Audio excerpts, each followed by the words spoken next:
निंदा और गरिहा के साथ आचार्य परमेष्टि के अपरिश्रावी गुण की इतनी विशेषता है, इतना बड़ा समुद्र है कि सब पता ही नहीं पड़े कहाँ है। और अपने आचार्य श्री में ये विशेषताएं देखने में आती हैं। बहुत गंभीरता, आप कितना भी चाहो, कैसा भी चाहो, जितना तुम्हारा संबंध है उतना ही तुम्हारे लिए, बाकी अब इससे आगे तुम्हारा नहीं। बहुत अच्छा। शुद्धि किसे कहते हैं? किसी भी प्रकार के दोष हो जाने पर प्रायश्चित लेकर उसका शोधन करना। प्रायश्चित के 3 चरण होते हैं। मन में पश्चाताप का भाव आ गया, 25% तुम्हारा भाव शुद्ध, दोष खत्म। पश्चाताप का भाव अंदर अंदर से कि नहीं ये ठीक नहीं है, अपने मन में पश्चाताप का भाव आना, 25% खत्म। गुरु को बताने का भाव या योग उससे संबंधित व्यक्ति को बताने का भाव, जो उतनी वजनदारी रखता हो, गंभीरता रखता हो। मोक्ष मार्ग में गुरु को बताने का भाव, बता दिया, निवेदन कर लिया, 25% और खत्म। अब उन्होंने जो भी निर्देश दे दिए, जो भी उपाय बता दिया, स्वीकार कर लिया, 75% खत्म। और उस कार्य को कर लिया तो 100% दोष समाप्त हो जाता है। 100% बिल्कुल व्यक्ति पूर्व स्थिति में आ जाता है। दोष करने के बाद भी निर्दोष होने का तरीका शास्त्रों में लिखा है, उसी जीवन में, उसी भाव में। हाँ, दोष होना स्वाभाविक है।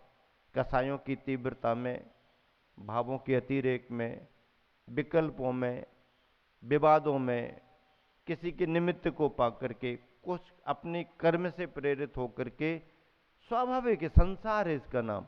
लेकिन उसी भाव में भी पूर्ण रूप से निर्दोषता पाने का उपाय धर्म के पास है। उस तरीके से आगे बढ़ना पड़ता है।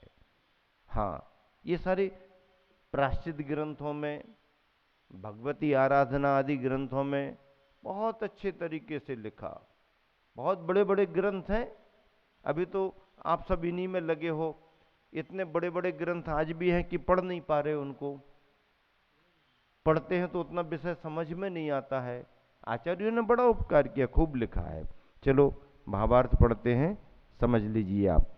यद्यपि शराग अवस्था में शुभोपयोगी श्रमण के लिए ये 8 प्रकार के अमृत कुंभ हैं। देखो, शराग अवस्था का मतलब प्रवृत्ति में, जब हम चर्या कर रहे हैं, ये 8 बिंदु अमृत कुंभ है। परंतु समस्त परद्रव्यों के आलंबन से शून्य, निर्विकल्प शुद्धोपयोगी समाधिस्थ श्रमण के लिए, शुद्धोपयोगी समाधिस्थ निर्विकल्प श्रमण के लिए इन क्रियाओं को करना। हाँ, जो निर्विकल्प है, ध्यान में बैठा है, ध्यान में मन लगा हुआ है, निर्विकल्पता है, फिर विकल्प करना। अरे प्रतिक्रमण का समय होगा, प्रतिक्रमण कर लो। अरे महाप्रतिक्रमण में बैठे हो तुम, महाप्रतिक्रमण शुद्ध भावों में चल रहे हो, कहां तुम पाठ करने के उसमें आ गए। ये व्याख्या समय सार की है के लिए 8। इस श्रमण के लिए तो अप्रतिक्रमण, अप्रतिशरण, अप्रतिहार, धारणा, अनिवृत्ति, अनिंदा, अगरहा तथा अशुद्धि, ये 8 ही अमृत कुंभ हैं, जो निर्विकल्प समाधि, जो कि शुद्धात्मा के सम्यक श्रद्धा, ज्ञान, अनुष्ठान, त्रिगुप्ती रूप लक्षण वाले हैं। त्रिगुप्ती मन वचन काया की गुप्ती वाले हैं।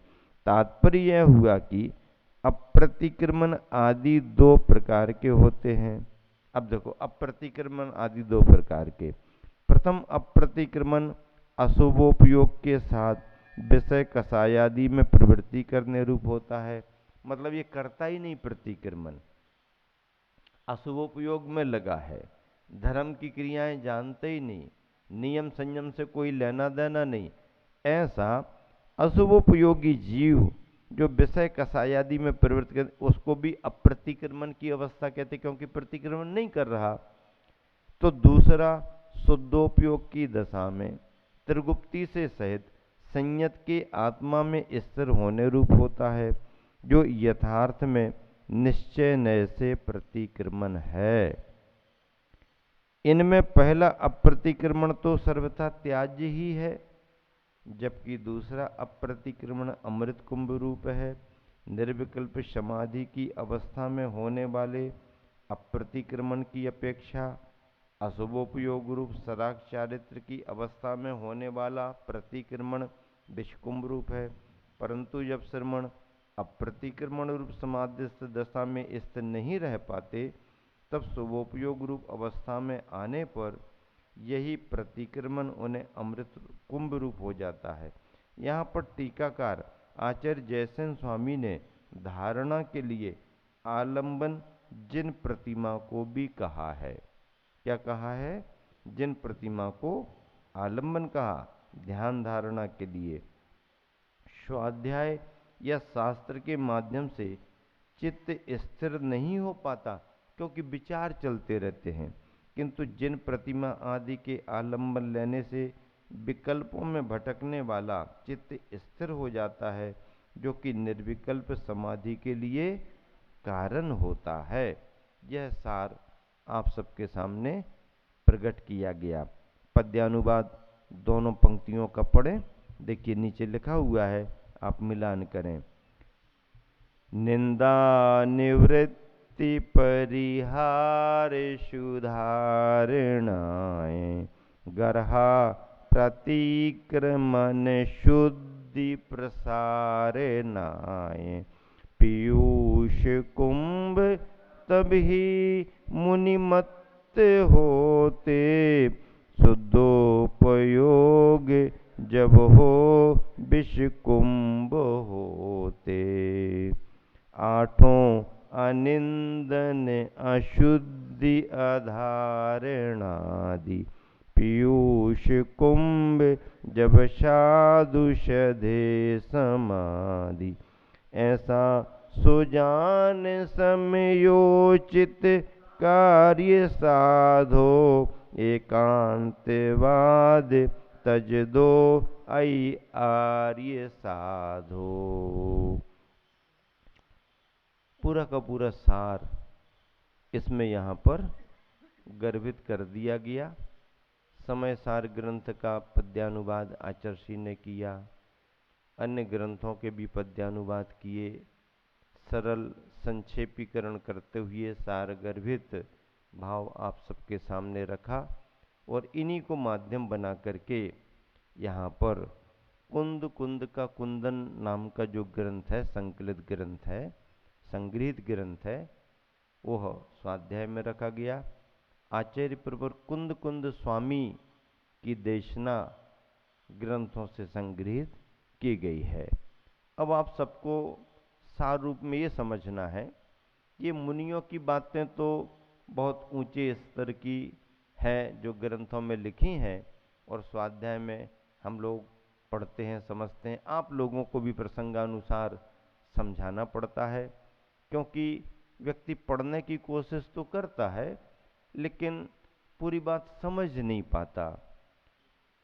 अब सत्येंद्र मामू नागपुर से आए, उनने आकर के हमको शिकायत कर दी, महाराज वो फलाना आदमी तो ऐसी चर्चा कर रहा था, है बताओ ऐसा ऐसा होता है क्या? आपने तो कई बार हमको कहा कि अभिषेक करो, पूजा करो, सब लोगों को इकट्ठा करो, संस्कार केंद्र खोलो, पाठशाला चलाओ, ये करो, समाज को इकट्ठा करो। आप तो ऐसा कहते, वो आदमी तो कह रहा कि महाराज जी ने कहा पूजा नहीं करना चाहिए। अब सुनील गढ़ी विदिशा से आए, अब उनने भी कह दिया महाराज जी आपकी बात को तो तोड़ मड़ोड़ करके बता रहे हैं लोग। कैसे बता रहे भैया? ऐसा ऐसा कह रहे हैं, यहाँ से आके कमेटी वालों से पूछ ले, मंत्री जी बताओ महाराज जी ने ऐसा बोला है क्या? अध्यक्ष महोदय कहाँ है? भैया समाज वाले ऐसा बोला क्या महाराज जी ने? आप कहोगे भैया ऐसा तो नहीं बोला। नहीं नहीं, बोला है रिकॉर्डिंग उस दिन की, रिकॉर्डिंग आपके पास होगी तो सुनाओ। तो उसने उतनी कट करके रिकॉर्डिंग सुनाई। तो तुमने क्या कह दिया, जिनवानी वाला बैठा था सामने, सुन लो उसकी पूरी रिकॉर्डिंग। अब जब उस दिन का सुना दिया, ठंडा पड़ गया। क्यों? क्योंकि उसने, उसको पूजा करनी नहीं थी और उसको कोई पुष्टि चाहिए थी, कोई महाराज जी का आशीर्वाद चाहिए था। तो उसने महाराज जी की बात को भी तोड़ करके बता दिया, अपनी पुष्टि कर ली। कहाँ लिखा है, कहाँ कहा गया? देखो ना, पूजा नहीं करनी चाहिए, ये रिकॉर्डिंग है। उसके सामने फिर दूसरी रिकॉर्डिंग बता दी, सुन। उसके आगे भी क्या बोला, महाराज जी ये बोले हैं कि पूजा नहीं करनी चाहिए अशुद्ध अवस्था में। देखो ये बोले ना महाराज जी। तो वो कहता है कि भैया वहां तक काय को जाओ, अपना काम इतने ही में तो बन रहा है ना। वो क्या कहता, उतना सारा सुनो काय को, जितने में अपना काम बन गया उतना हमने सुन लिया। महाराज जी ने कहा ना पूजा नहीं करनी चाहिए, काम बन गया, महाराज जी की सील लग गई। अरे मूर्ख, उस ऐसे व्यक्ति को क्या कहते हैं? अरे मूर्ख, धोखेबाज, छलिया, ठग, तेरा कल्याण कभी नहीं होगा। क्यों? जिसने देव शास्त्र और गुरु को माध्यम बनाकर कोई छल की बात ग्रहण कर ली, उसका संसार में कभी कल्याण नहीं होगा। धंधे पानी में छल कपट कर लो, फिर भी कल्याण हो जाएगा। हाँ, घर गृहस्थी में राग द्वेष कर लो, फिर भी रास्ता मिल जाएगा। लेन देन में धोखाधड़ी कर लो, नहीं करना चाहिए, फिर भी यदि कोई कर लेगा तो भी उसको शुद्धिकरण के उपाय हैं। लेकिन देव शास्त्र गुरु को माध्यम बना करके, धर्म के सिद्धांतों को माध्यम बना करके यदि किसी ने धोखाधड़ी की, तो संसार में उसका कल्याण होने वाला नहीं है भैया, होने ही वाला नहीं, कभी नहीं होगा। हाँ, क्यों? क्योंकि धर्म के साथ उसने द्रोह किया है, धर्म के नाम पर उसने अवर्णवाद फैलाया है। पंच परमेष्टि का किया गया अवर्णवाद भव भवांतर तक चलता है। जिन वाणी के साथ किया गया अवर्णवाद भव भवांतर तक चलता है। हाँ, अर्थ अनेक निकाले जा सकते हैं, शब्दों की व्याख्याएं अनेक हो सकती हैं, पर धर्म के मार्ग से यदि मेल नहीं खाती हैं तो वो तुम्हारी स्वार्थी व्याख्याएं होंगी। हाँ, पूजा नहीं करना चाहिए पकड़ लिया, और अशुद्ध अवस्था में ये छोड़ दिया। बताओ भैया, कितनी दूर दूर से तो लोग अभिषेक पूजन करने का भाव लेके आते हैं। कहाँ महाराष्ट्र, महाराज शांति धारा करा दो, शांति धारा, वहां भी तो भगवान है तुम्हारे यहाँ, वहां भी तो पानी है, वहां भी मंदिर है, लेकिन मंत्री जी का कहना कि उते महाराज तो नहीं है। जहां महाराज होता ही है कि नहीं है? देखो आए, और गृहस्थ भी एक भावना भाता है कि भाई जन्मदिन है, चलो रोज नहीं कर पा रहे, जन्मदिन पर कर लो। कोई अपने परिवार का कोई स्मृति दिवस आ गया, वो नहीं है, चलो उनको याद करके उनके नाम पर कर लो, कभी बच्चों के नाम पर कर लो, कभी कुछ कर लो। और कभी कभी भैया अब सालगिरह है, बंधन में बंधे थे, चलो भैया गुरु को आहार दान भी देंगे और गुरु का आशीर्वाद भी लेंगे। और अकेले ही क्यों चलो, अपने सभी को लेके चलो ना, एक साथ यात्रा करो, सभी की यात्रा करो। कुंडलपुर के बड़े बाबा के भी दर्शन करो, महाराज जियों के भी दर्शन करो, बहुत अच्छा है। और आप सभी निरंतर धर्म लाभ ले रहे हैं, समाज बहुत प्रसन्न है, खुश है, क्योंकि इनका डायरेक्ट कांटेक्ट अभी टड़ा वालों का डोंगरगढ़ गुरुजी से चल रहा है। चाहे जब गुरुजी का आशीर्वाद आ जाता है, अच्छा टड़ा में है महाराज जी, हम बहुत अच्छा आशीर्वाद चाहिए, आचार्य श्री वेदी प्रतिष्ठा करानी है, हाँ हाँ बहुत अच्छे से आशीर्वाद, वेदी प्रतिष्ठा कराओ।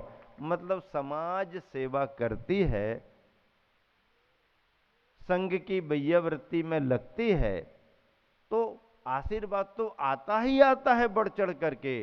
अगर संघ ना भी मिल पाए और समाज निवेदन करती है तो भी गुरुओं का आशीर्वाद उनको मिलता है।